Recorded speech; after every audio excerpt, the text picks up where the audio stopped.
ផ្លាយទៀតហើយបងប្អូនថ្ងៃនេះខ្ញុំចាត់ពេញប៉ោះឲ្យប្រៀបស៊ីបងប្អូនបើមន់វាអាចស៊ីពេញប៉ោះតើវាប្រៀបអាចស៊ីពេញប៉ោះដែរអត់បងប្អូនគ្រប់ជំរាបសួរពុកម៉ែបងប្អូនតាមពិតទៅប្រៀបក៏វាត្រូវការសារជាតិចេញពីពេញប៉ោះដែរប៉ុន្តែខណ្ឌថាយើងអត់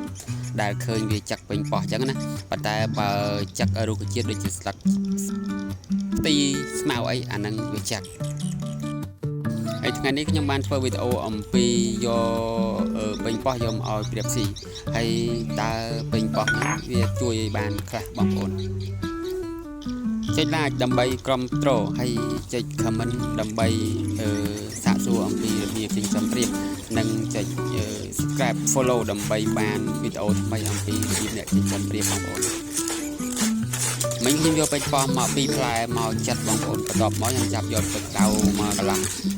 ថាជាកន្លះកែវមកខ្ញុំចាត់ហើយខ្ញុំដាក់នៅក្នុងទឹកក្តៅហ្នឹងបន្ទាប់មកខ្ញុំសម្បាច់យកទឹកហើយចាក់ចូលនៅក្នុងបាយឲ្យវាសប់អញ្ចឹងមកហើយខ្ញុំមានចំណៃមួយផ្នែកទៀតសម្រាប់លាយរួចទៅហើយនោះខ្ញុំយកមកលាយ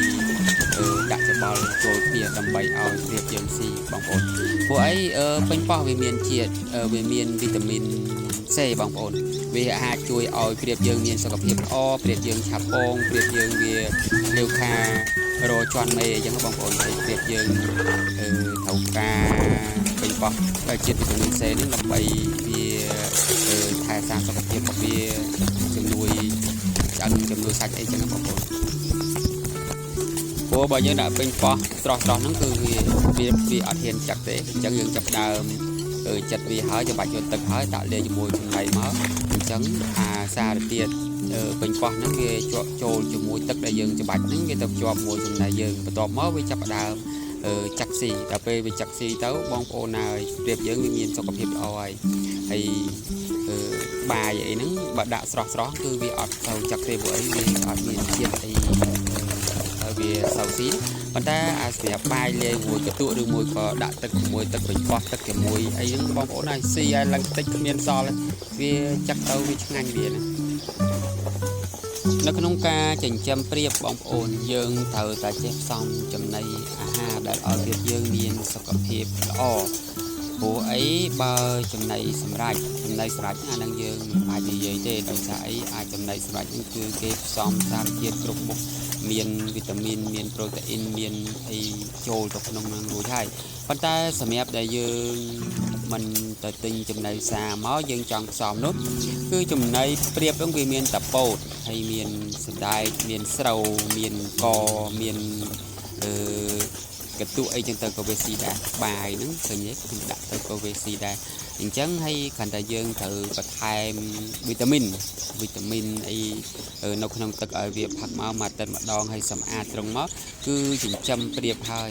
ចិញ្ចឹមប្រៀបបានហើយបងប្អូនប៉ុន្តែអាស្រ័យទៅលើពូជរបស់វាចិញ្ចឹមបានឬមិនបានគឺវាទៅលើពូជទៀតដែរបងប្អូន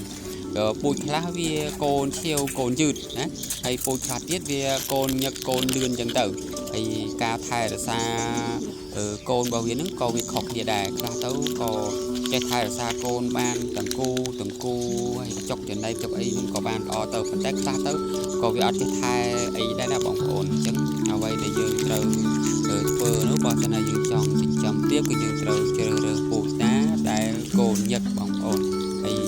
បើបងប្អូនគិតថាស្រឡាញ់ពូជណាដែលបងប្អូនចង់ចិញ្ចឹមហើយបងប្អូនចិញ្ចឹមទៅប៉ុន្តែកាន់ថាវាខ្លះកូនញឹកខ្លះកូនឈាវអញ្ចឹងទៅហើយរូបរាងនឹងវាស្អាតផ្សេងគ្នានឹងបងប្អូនជ្រើសតែបងប្អូនចូលចិត្តទេបបការផ្សំចំណីឲ្យប្រៀបធំធាត់លឿនវិញអាហ្នឹងគឺវាតាមប្រភេទប្រៀបបងប្អូនប្រៀបកូនប្រៀបចឹងយើងផ្សំផ្សេងហើយប្រៀបធំយើងផ្សំផ្សេងប្រៀបមេបាយើងផ្សំផ្សេងហើយឥឡូវនិយាយអំពីផ្សំមេបាចុះបងប្អូនប្រៀបផ្សំមេបាហ្នឹងគឺយើងផ្សំស្រូវហ្នឹង 40% ពោតហ្នឹង 40% ហើយសណ្តែកសៀង 10% សណ្តែកខៀវ 10% អីចឹងទៅបងប្អូនអាហ្នឹងគឺសម្រាប់ផ្សំប្រៀបមេបាណាតែការផ្សំហ្នឹងគឺអត់មានដូចគ្នាទេវាតាមខែដែរខែត្រជាក់ហ្នឹងផ្សំផ្សេងខែក្តៅហ្នឹងផ្សំផ្សេងណាបងប្អូនអរគុណបងប្អូនច្រើនដែល